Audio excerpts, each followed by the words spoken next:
Border में रहने वाले लोग अपने बच्चों में शुरू से ही फौज में जाने का जज्बा भरते हैं। सांबा, आरसपुरा, रामगढ़ी, जम्मू के ऐसे क्षेत्र हैं जहां हर घर में एक बच्चा तो फौजी होता ही है। फौज में जाने के जुनून के चलते बड़े भाई सुदेश कुमार ने तो फौज की नौकरी शुरू की और भाई के नक्शे कदम पर चलते हुए छोटे भाई जिया लाल ने भी फौजी की वर्दी पहनी। हम 3 भाई थे, सबसे बड़े मेरे ब्रदर थे। तो जब वो भर्ती हो गए उसके बाद में उन्होंने मेरे को भी एक रिलेशन सर्टिफिकेट होता है फौज का, वो बना के दिया। गांव बटल पलाव वाला की ये पहली शहादत थी। तारीख 4 नवंबर 2003, जगह पुंछ, ऑपरेशन पराक्रम। दुश्मनों से लोहा लेते हुए गोली जांबाज के सीने पर लगी और सुदेश कुमार मां भारती की रक्षा करते हुए शहीद हो गए। हमारे एरिया में पहली कैजुअल्टी थी 20 किलोमीटर एरिया में, 20 नहीं ज़्यादा होगी, शायद 30 किलोमीटर एरिया राउंड अब पहली कैजुअल्टी थी जब ये हुआ था।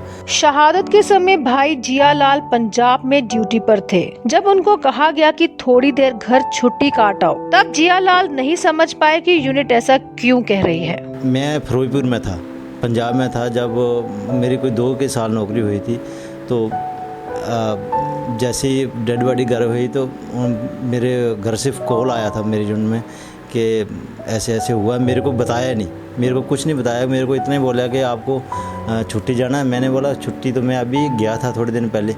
तो मेरे को बोला कि नहीं आप जाओ, छुट्टी आपको और मिल जाएगी। मैं बोला मेरी सिस्टर की शादी है, मैं बाद में जाऊंगा। बोले नहीं आपको सिस्टर की शादी के ऊपर भी छुट्टी मिल जाएगी, आप जाइए, अभी छुट्टी खुली हुई है, जाइए। तो मेरे को, मैं सोचा अभी नया था फौज में उस समय, मैं सोचा ऐसे भेज रहे होंगे।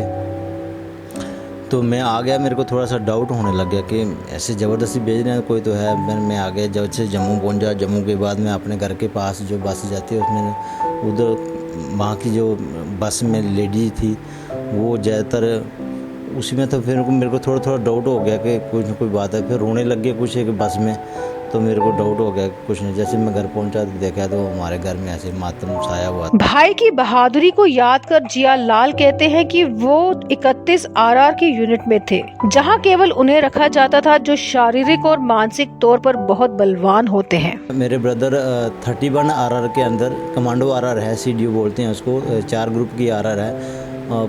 उसमें तो मैक्सिमम वो ही ग्रुप के बंदे भेजे जाते हैं जो अच्छे लड़ाई में काबिलियत वाले होते हैं, उसी में भेजे जाते हैं। कमांडो उसी को बोला जाता है, तभी उनके आगे CDO लगता है। जिया लाल को इस बात का बहुत दुख होता है कि जिस जांबाजी से सुदेश कुमार लड़े और शहीद हुए, लेकिन शहादत पर कोई लीडर नहीं आया।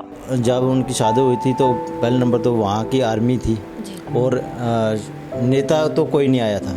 भाई की शहादत पर तो बहुत गर्व है, लेकिन भाई की याद में बनाए गए मेमोरियल पर फूल माला चढ़ाने का समय ना तो किसी सियासतदान के पास है और ना ही समाज के पास। हमने मेमोरियल भी बनाया हुआ है वहाँ पर। तो सबसे बड़ी बात हमारे को ये लगती है, वहाँ पर एक ब्रिगेड है, 28 ब्रिगेड है। 28 ब्रिगेड के अंदर 3-4 यूनिट आती हैं। तो उसमें कभी कभार ये भी नहीं सोचते हैं कि 26 जनवरी है, 15 अगस्त है, उसके ऊपर चल ठीक है रीतलिंग परेड कर दें, जहाँ उसमें कोई माला डाल दें, सल्यूट मार दें। वहाँ से गाड़ियाँ पास होती हैं। तो वहाँ पर शिव मंदिर भी है, आसन शिव मंदिर है वहाँ पर। तो वहाँ पर ये नहीं, फौज ये नहीं सोचती है, मेमोरियल बना हुआ है, शहीद हुआ है, उसके नेम प्लेट लगी है। नेम प्लेट में सब कुछ लिखा है, कैसे शहीद हुए हैं, कैसे नहीं हुए हैं, उसकी यूनिट का नाम लिखा हुआ है। तो सल्यूटिंग करना, जहाँ फिर उसके बाद में 15 अगस्त, 26 जनवरी ऐसे डे आते हैं, उनके ऊपर रिटर्निंग के लिए चले जाना, कोई नहीं आता। हमारी आप सबसे गुजारिश है कि जब भी किसी शहीद के स्मारक से गुजरें, उसे हाथ जोड़ नमन जरूर करें। भले ही आप उस शहीद को नहीं जानते, लेकिन एक शहीद के साथ हर भारतीय का रूहानी रिश्ता जरूर है, क्योंकि उस शहीद ने हमारी रक्षा के लिए ही तो जान दी थी। जो लोग शहीद के परिवार को सशक्त करना चाहते हैं, वो जिला सैनिक वेलफेयर से जरूर संपर्क करें। जिला सैनिक वेलफेयर की ये कोशिश रहती है कि वो शहीद के परिवार की जितनी हो सके मदद करें और उन्हें सशक्त करें।